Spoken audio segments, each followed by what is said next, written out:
उसी दिन बाइबल में लिखा है यूहन्ना जो है मेरे प्रियो मरियम को अपने घर लेके गया। चाहता तो अपने भाइयों के लिए छोड़ सकता था, लेकिन उन्होंने नहीं छोड़ा। तिल तिल मतलब परमेश्वर ने इस धरती को अपना बनाने के लिए, तिल तिल मतलब परमेश्वर ने इस दुनिया में अपने बेटा और बेटी को बचाने के लिए, फिर भी आज मुंह पर निंदा कर देते हैं यीशु मसीह की। हालेलुया।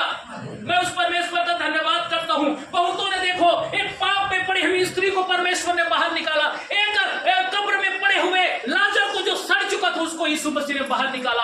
आप जरा सोचो मेरे प्रियो, चीन और चमत्कार में बच जाइए। उस खुदा ने आपके लिए ऐसा कलाम दिया है इस दुनिया में, धरती जिसका नाम पवित्र बाइबल है। जब उस कलाम को पढ़ेंगे आपके हृदय, आपकी इच्छाएं परमेश्वर की ओर जागृत हो जाएगी। अगर आप सच में परमेश्वर से प्रेम करते हैं, बाइबल को पढ़ें, पवित्र वचन को पढ़ें। उन्होंने अपने वचनों में कहा है मेरे प्रियो कि वह मुर्दों में से जी उठने वाली पहली आत्मा, जीवन और सत्य और मार्ग मैं हूं, मेरे बिना कोई पिता के पास नहीं जा सकता, मेरे बिना कोई प्रभु के पास नहीं जा सकता। उन्होंने स्पष्ट तौर पे कहा है जो यीशु मसीह के पास में आएगा वो इस संसार में परमेश्वर के पास पहुंचेगा।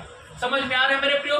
सच से अपने माँ बाप, अपने परमेश्वर को मत भूल जाइए इस दुनिया में मेरे प्रियो, क्योंकि वो संसारिक माँ बाप धरती पर लाया है आपको, परमेश्वर का किया हो उद्धार पृथ्वी पर लाया आपने इस संसार में जो भी आपने किए होंगे, फिर भी परमेश्वर का बेटा जो आपके माँ बाप है वो भी आपकी गलतियों को कभी भी वो दोहराता नहीं है, आपके गुनाह को माफ ही करता है। वो अपने बेटे और बेटी के गुनाह को माफ कर। सोचो आप अपने जगह में रहकर सोचो कि तुम्हारा बच्चा अगर बिगड़ जाए, तुम्हारा बेटा और बेटी बिगड़ जाए, कितना भी बड़ा माँ बाप क्यों ना हो, उसको तिरस्कार नहीं कर सकता। कर सकता है क्या?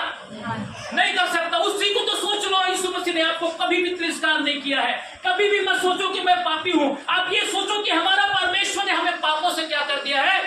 आजाद कर दिया है। मुर्दों में से जी उठने वाली आत्मा यीशु मसीह के पास में है। अगर जो उसकी वचन को फॉलो करेगा, मुर्दों में से जी के उठेगा इस संसार में। आमीन, हालेलुया।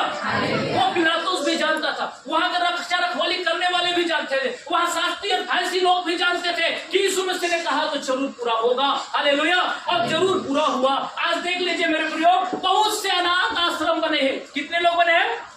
बहुत सारे अनाथ आश्रम बनाए गए हैं। किसके लिए?